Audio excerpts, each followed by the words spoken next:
The coming Bitcoin fork nobody wants to talk about. Most people think the Bitcoin story is simple: a fair network, a neutral technology, something that no one controls. But buried deep beneath the surface, there's a storm brewing, a fork that no one wants to admit is coming, a fork that could divide Bitcoin in ways most people can't even imagine. I'm talking about state-controlled miners, governments quietly positioning themselves, preparing to enforce their own version of Bitcoin's rules. And if they succeed, it won't look like the Bitcoin you know today. You see, Bitcoin mining has always been a game of incentives. Miners compete, they secure the network, they follow the consensus rules because the game theory makes sense. But what happens when the players are no longer private companies, but nation-states with unlimited money and political power? China already showed us the first taste of this. Remember 2021, when they banned mining? On the surface, it looked like a retreat, but what if it was just the beginning of something else? A way to centralize control under state-approved operators, mining farms that answer to government directives. Think about it. Governments don't need mining to be profitable. They can run it at a loss indefinitely. Their goal isn't profit, it's control. And if they capture enough hash rate, they don't need to crash Bitcoin. They can shape it into their own version. Imagine a fork, not like Bitcoin Cash, not like the playful forks we've seen in the past. This would be different.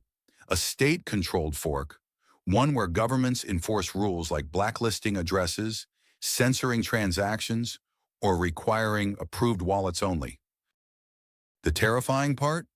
To the average person, this government version of Bitcoin would look identical. It would have the same blocks, the same blockchain, the same logo even. But the underlying rules would be bent, twisted, and enforced through raw hash rate power. And here's the kicker. Most people wouldn't even know which Bitcoin they're using. Exchanges would quietly list the government chain. Wallets would update automatically. The fork would slide into the system unnoticed, until one day you realize the Bitcoin you're holding isn't free, it's permissioned. This isn't speculation. Regulators have already floated the idea of clean mining. Think about that term. Clean mining doesn't mean renewable energy. It means compliant blocks. It means state-approved transactions. It means censorship, but branded as safety. Now ask yourself, if a government controls enough miners, could they push through their version of the chain? The answer is yes, but it won't look like a 51% attack. It'll look like a necessary upgrade, a regulatory step forward. The playbook is clear. First, demonize anonymous Bitcoin as dangerous. Second, push exchanges to adopt approved blocks only. Third, use state miners to enforce the version of the chain they want. And suddenly, Bitcoin's soul is ripped out while its body remains. It sounds dystopian, but it's exactly how governments operate. They don't fight technology directly. They co-opt it. They infiltrate it. They bend it to their will. And the quiet accumulation of hash rate is their Trojan horse. But here's the part nobody talks about. The free market doesn't care about government rules. If a state-controlled fork emerges, real Bitcoiners won't follow it. They'll abandon exchanges. They'll abandon permissioned wallets.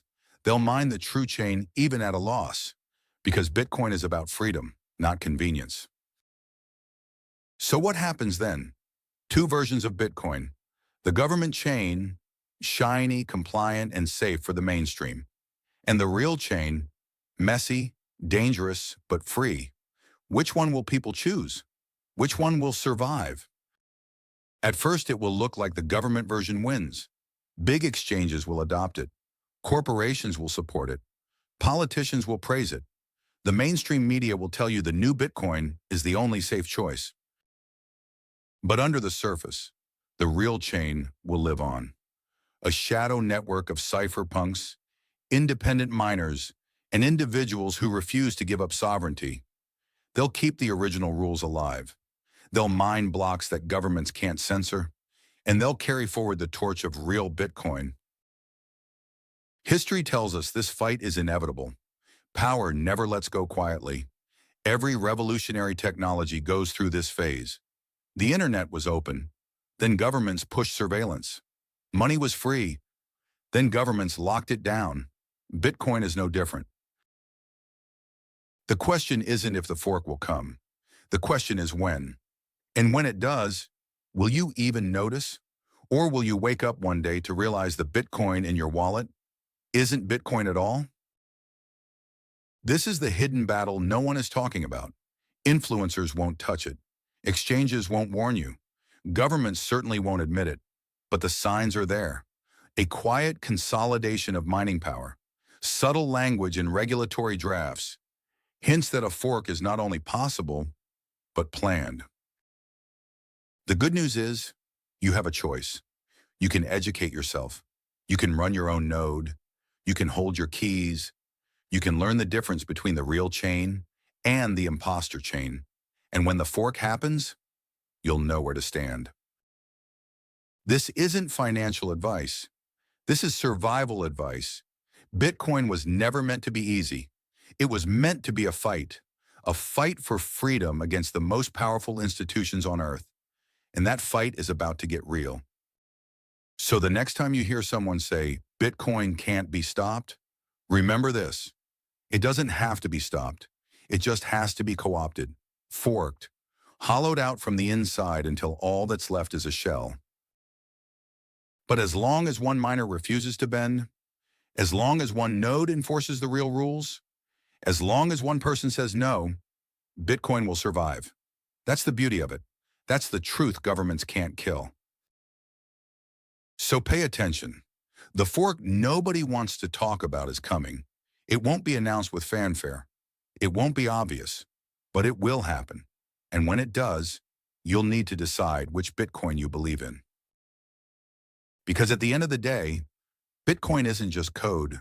It's a choice between freedom and control, between sovereignty and submission, between the real chain and the government's version.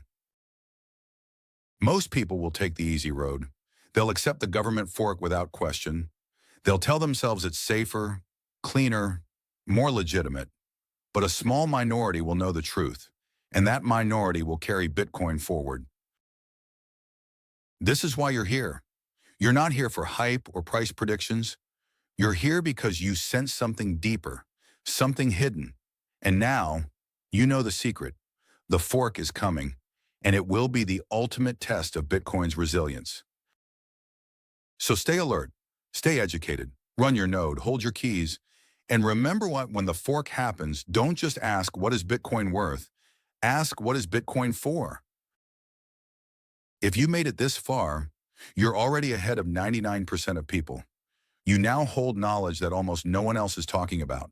And if you want to keep uncovering these hidden truths the mainstream will never show you, make sure to like this video, share it, and subscribe. Because together we're building something no government can control, a community that sees through the noise and protects the real Bitcoin. And when the fork comes, we'll be ready.